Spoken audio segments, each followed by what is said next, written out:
Kita akan melanjutkan pembahasan transformasi linear di ruang vektor secara umum. Sebelumnya kita ingat kembali bahan pada subbab 1.8. Misalkan E1, E2 sampai En merupakan vektor-vektor basis baku dari Rn. Matriks baku A dari transformasi matriks TA dari Rn ke Rm dengan TAX sama dengan AX untuk setiap vektor X di Rn dapat diperoleh melalui hasil peta dari masing-masing vektor basis baku tersebut, yaitu kolom-kolom dari matriks A merupakan hasil peta dari vektor-vektor basis baku tersebut. Sehingga secara umum, untuk sembarang vektor V di Rn, hasil peta dari V dapat dinyatakan sebagai kombinasi linear dari hasil peta vektor-vektor basis baku Rn tersebut. Secara umum, kita akan memperoleh teorema 8.1.2 berikut. Misalkan, T dari V ke W merupakan transformasi linear, dengan V adalah ruang vektor berdimensi hingga. Jika S yang berisi vektor V1 sampai Vn merupakan basis untuk V, maka hasil peta untuk sembarang vektor U di ruang vektor V dapat dinyatakan sebagai kombinasi linear dari hasil peta vektor-vektor basis di S tersebut, di mana C1 sampai Cn ini merupakan koefisien-koefisien untuk menyatakan U sebagai kombinasi linear dari vektor-vektor di S. Pada contoh 10 berikut ini akan ditentukan hasil transformasi melalui hasil peta dari vektor basis. Misalkan S yang berisi vektor V1, V2, V3 adalah basis untuk R3, di mana V1 adalah 1,1,1, sementara V2 adalah 1,1,0, dan V3 adalah vektor 1,0,0. Misalkan T dari R3 ke R2 adalah transformasi linear, dan diketahui hasil peta dari V1 adalah 1,0, hasil peta dari T terhadap V2 adalah 2,1 dan hasil peta dari V3 terhadap T adalah 4,3. Selanjutnya akan ditentukan formula untuk T dari X1, X2, X3 dan kemudian akan dihitung hasil peta dari 2,-3,5. Ambil sembarang vektor X yaitu X1, X2, X3 yang berada di R3. Nyatakan X sebagai kombinasinya dari vektor V1, V2, dan V3. Maka diperoleh persamaan berikut ini. Dari persamaan ini, maka akan diperoleh dari persamaan sebelumnya akan diperoleh SPL berikut, sehingga dapat ditentukan C1 adalah X3, C2 adalah X2 min X3, dan C3 adalah X1 min X2, sehingga X1, X2, X3 dapat dinyatakan sebagai X3 V1 ditambah X2 min X3 kali V2 ditambah X1 min X2 kali V3. Maka dari sini kita peroleh T dari X1, X2, X3 adalah 4X1 min 2X2 min X3, 3X1 min 4X2 plus X3.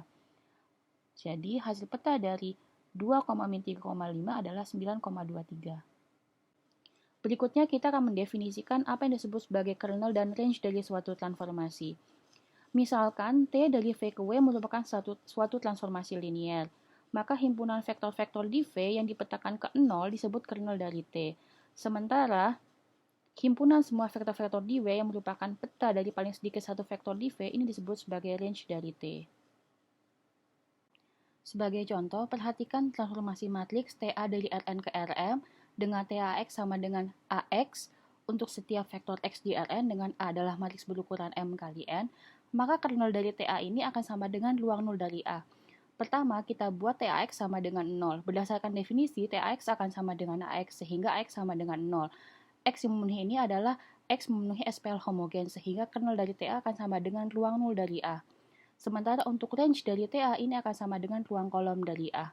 Berdasarkan definisi, TAX akan sama dengan AX ini akan sama dengan suatu W di ruang vektor W, sehingga ini menjadi SPL biasa, sehingga W yang berada di range dari T adalah vektor-vektor yang berada di ruang kolom dari si A. Pada transformasi 0, di mana T memetakan semua vektor U di V ke vektor 0 di W, maka kernel dari T akan sama dengan keseluruhan ruang vektor V. Sementara range dari T hanya akan merupakan vektor 0 di W. Selanjutnya pada operator identitas I yang memetakan setiap vektor U di V ke vektor U kembali untuk setiap vektor U di ruang vektor V, maka kernel dari I akan sama dengan vektor 0 saja di V, sementara range dari I ini akan sama dengan keseluruhan V. Contoh berikutnya adalah proyeksi ortogonal pada bidang X-Y di R3. di mana T dari R3 ke R3 dengan T dari X, Y, Z dibawa ke vektor X, Y, 0. Maka kernel dari T adalah semua vektor di sumbu Z, sementara range dari T adalah semua vektor di bidang X, Y. Ini bisa dilihat dari gambar berikut ini.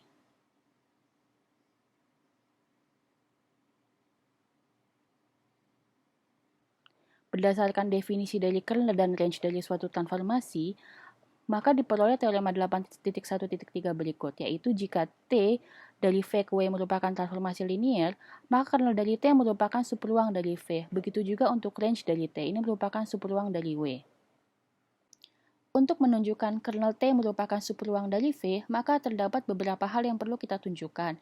Yang pertama, kita harus menunjukkan kernel T tidak sama dengan himpunan kosong. Yang kedua, kita harus menunjukkan tertutup terhadap operasi penjumlahan. Dan yang ketiga, tertutup terhadap operasi perkalian skalar. Untuk menunjukkan yang pertama, terdapat vektor 0 di V, sedemikian sehingga hasil peta vektor 0 terhadap T ini akan sama dengan 0 di W, sehingga 0 adalah elemen dari kernel T. Akibatnya, kernel T tidak sama dengan himpunan kosong. Untuk menunjukkan sifat yang kedua, kita ambil sembarang dua vektor di kernel T, sebutlah V1 dan V2, maka kita peroleh TV1 akan sama dengan 0 dan TV2 sama dengan 0. Selanjutnya kita bentuk T dari V1 plus V2. T dari V1 plus V2 ini akan sama dengan TV1 plus TV2, karena T adalah transformasi linear, dan ini akan sama dengan 0. Akibatnya, V1 plus V2 ada di kernel T, sehingga kernel T tertutup terhadap operasi penjumlahan.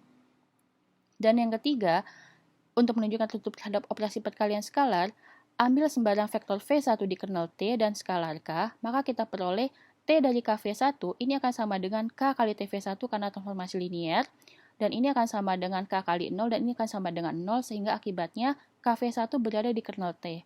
Maka kernel T tertutup terhadap operasi perkalian skalar. Dengan demikian, kita peroleh kernel T merupakan superuang dari V. Selanjutnya, kita akan menunjukkan range dari T merupakan superuang dari W. Untuk itu, kita perlu menunjukkan beberapa hal. Yang pertama, range dari T tidak sama dengan himpunan kosong. Yang kedua, tertutup terhadap operasi penjumlahan. Dan yang ketiga, tertutup terhadap operasi perkalian skalar.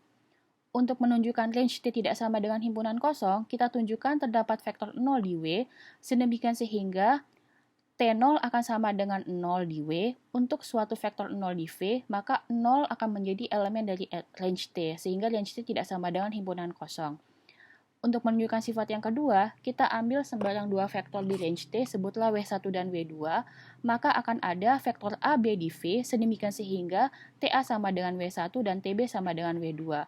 Selanjutnya kita bentuk W1 plus W2, ini akan sama dengan TA plus TB, karena T adalah transformasi linear, ini akan sama dengan T dari A plus B. A dan V ada di ruang vektor V. Karena V ruang vektor, maka A plus B ada di V, sehingga terdapat vektor AB di V, sehingga T dari A plus B ini akan sama dengan W1 plus W2.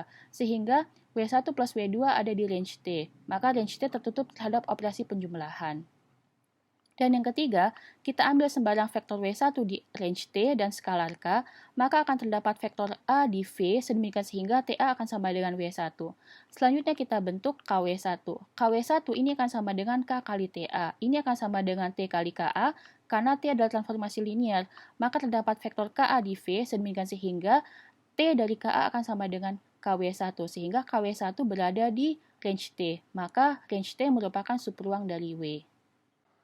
Berdasarkan teorema sebelumnya, maka kita perlu definisi berikut ini. Misalkan T dari V ke W merupakan suatu transformasi linear.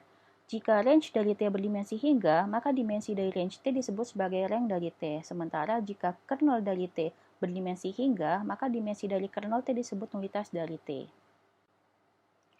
Akibatnya kita peroleh teorema 8.1.4 berikut.